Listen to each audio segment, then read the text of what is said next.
Hoje o nosso convidado do Play Agora Entrevista é o senador recém-possado Carlos Fávaro, por Mato Grosso. Bem-vindo, obrigada pela presença, senador. Bom, eu começo falando da repercussão da sua posse, porque a senadora cassada Selma Arruda foi, inclusive, a público dizer que havia sido perseguida pelo senhor e pelo empresariado de Mato Grosso. Como é que o senhor lidou com tudo isso e como é que enxerga a sua posse agora? Olha, primeiro, ela tem direito de se manifestar da forma que quiser. Nós estamos numa democracia, graças a Deus. Mas os fatos reais é que, primeiro, eu não quero ser comentarista de decisão judicial.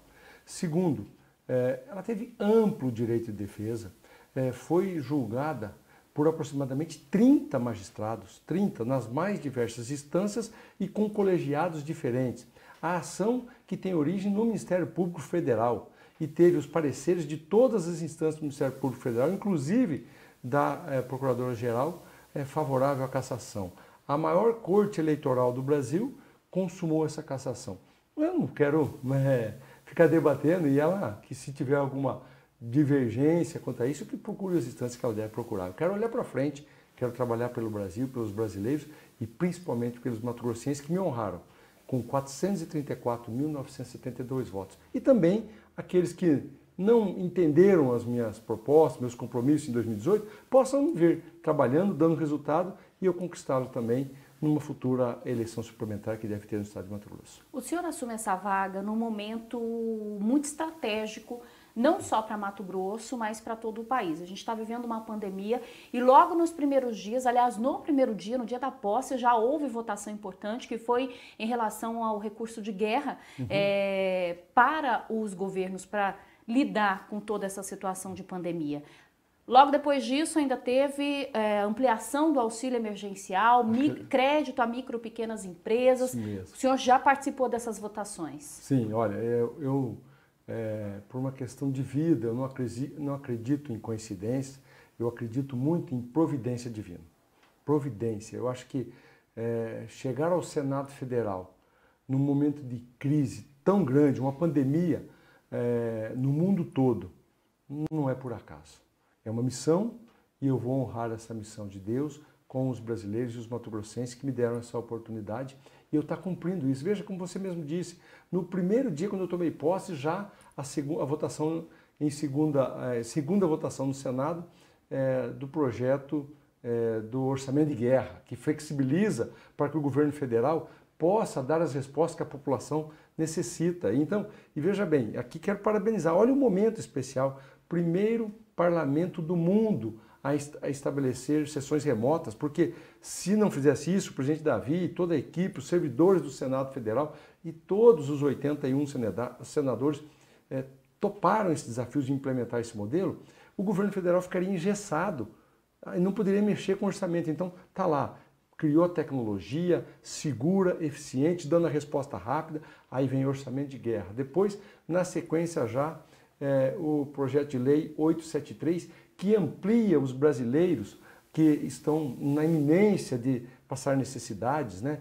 E incluiu já uma segunda leva, depois daquela primeira fase que ele começou a pagar, nos R$600, 3 meses, para várias categorias e R$1.200 para senhoras, e aí nós mães temos de família. Categorias importantes para Mato Grosso, né? Como caminhoneiros, pescadores, pequenos agricultores, manicure, cabeleireiro, garçom, artista. Olha os artistas da nossa Baixada Cuiabana, todos parados, os garçons, né? Guias de turismo, de Chapada, de Nobres, do Pantanal, todos parados, sofrendo. Então, assim, garimpeiros, né? Lá em Peixoto de Azevedo, garimpo. Então, assim, brasileiros.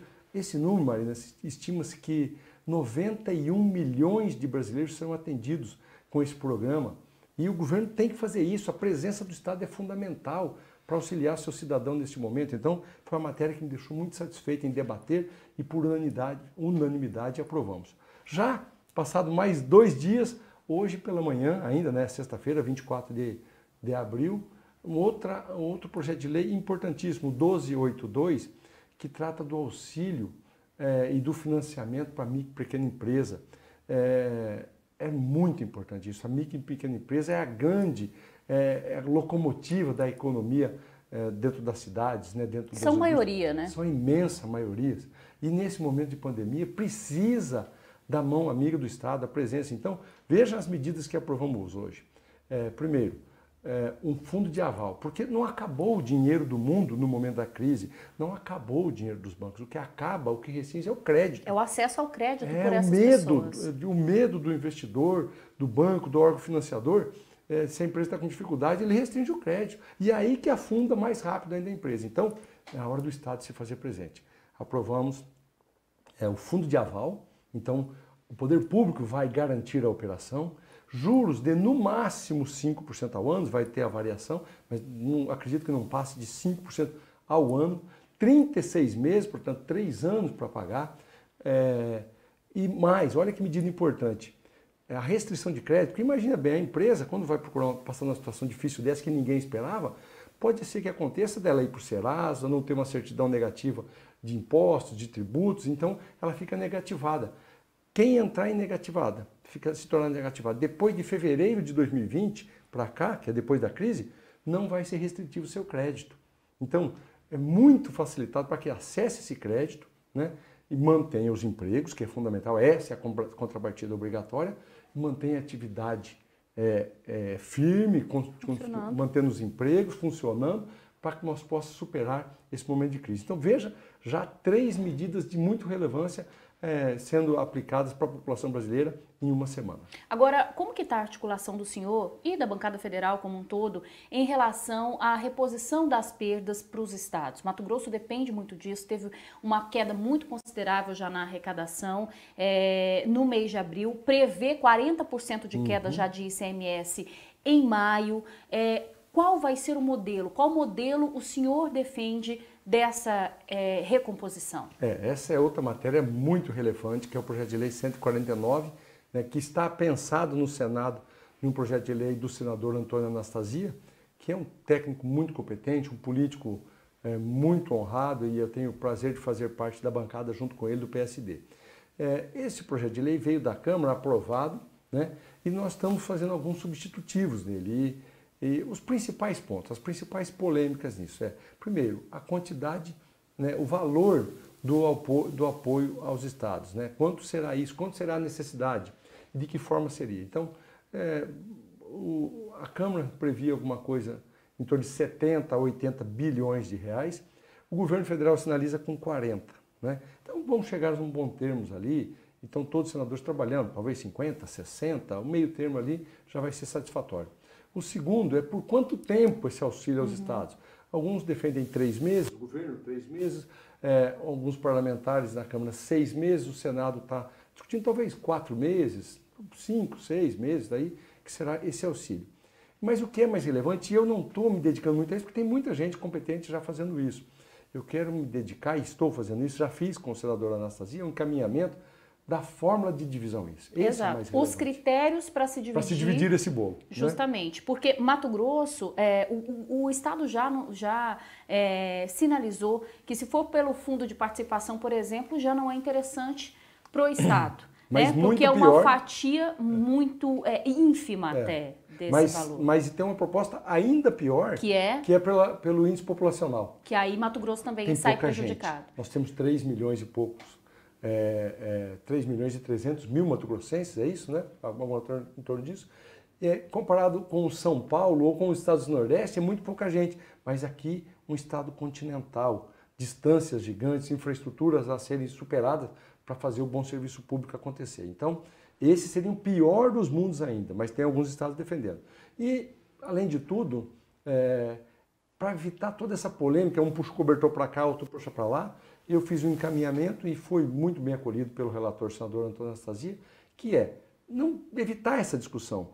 Há poucos meses atrás, no final do ano passado, o Senado Federal votou, o Congresso todo votou, né, foi a sessão do Congresso, dividindo a cessão onerosa dos royalties do pré-sal em uma fórmula nova, que incluía nessa fórmula a compensação pelo FEX, da Lei Candir, que Mato Grosso é um estado muito exportador que nos interessa e perde muito, esse é muito relevante para nós. O Fundo de Participação dos Estados e Municípios, né, que já é uma forma que já existe, contempla a todos, né, ela já está pacificada, e também é o índice populacional, porque os estados mais populosos querem um pouquinho e precisam de um pouquinho mais. Então seria uma média desses fatores? Desses 3. E já foi aplicado nos royalties da seção onerosa do pré-sal. Então eu falei, para que fazer toda a discussão de novo? Vamos usar essa mesma fórmula que eu tenho certeza que os estados vão se sentir contemplados. O senador Anastasia gostou da ideia, ele como mineiro e Minas Gerais também sofre com o efeito da FEX por conta das exportações do minério, né? Então ele achou uma boa ideia. Eu acho que é por aí que vai os encaminhamentos, nós vamos votar isso o mais rápido possível para que os estados possam ter estabilidade, garantir o pagamento em dia dos nossos servidores, pagamento dos fornecedores, continuar atuando de forma eficiente na saúde e apoiando os empresários para que retomem a atividade econômica. Senador, para a gente encerrar, eu queria muito que o senhor falasse sobre a sua visão do cenário hoje do nosso governo federal. O senhor já disse que não vai ser 100% a favor de todos os projetos do Palácio. Nós tivemos agora, em 2 semanas, a queda de 2 ministros aí, importantes, de pastas importantes. O ministro Mandetta, da Saúde, em plena pandemia, e agora Sérgio Moro, nessa sexta-feira, diante de toda essa discussão em torno da direção, da chefia da Polícia Federal. Como é que o senhor vê a estabilidade desse governo e como é que o senhor vai se posicionar no Senado? Olha, o governo Bolsonaro, ele foi eleito pela ampla maioria da população brasileira que queria mudanças. O brasileiro quer mudança na atitude, no jeito de governar, na mudança do modelo de Estado, né? Um Estado mais leve, mais eficiente. E todas as medidas que vem tomando nesse sentido, e diga-se de passagem, dá orgulho de fazer parte desse Congresso Nacional que está votando isso. Está votando medidas. Olha, em uma semana, quantas medidas importantes Câmara e Senado estão votando para atender esses anseios do brasileiro e medidas propostas pelo governo, né? Pelo governo federal. Então, nesse sentido, eu vou estar sempre votando com o governo, vou estar sempre defendendo as mudanças, as melhorias, as reformas que o brasileiro quer. Agora, em discussões pessoais, em desavenças, eu vou me reservar o direito de não participar, de não defender, porque eu acho que o Brasil já tem problema demais e a gente tem que evitar criar problema e buscar soluções, e é assim que vou me importar. Em relação à demissão do ministro Sérgio Moro hoje, como é que o senhor se posiciona? Eu sinto muito a perda dele no Ministério da Justiça, reconheço, e todos os brasileiros reconhecem o bom trabalho que ele fez no combate à corrupção e do crime organizado no país, quer seja como juiz, quer seja como ministro da Justiça, e peço a Deus que os fatos que levaram por ele, dito por ele, a sua demissão, não se concretize, porque daí é um risco gigante para a democracia brasileira. O senhor vê um cenário de instabilidade aí nos próximos meses? Bastante. Precisamos ter cautela, pedir a Deus sabedoria, evitarmos conflitos, buscarmos minimizar esses conflitos para o bem do povo brasileiro. Obrigada pela sua entrevista, senador. Muito obrigado. Parabéns pelo novo formato de comunicação moderno e eficiente que os brasileiros e o mundo estão buscando. É isso aí. Eu Play Agora Entrevista. Legal.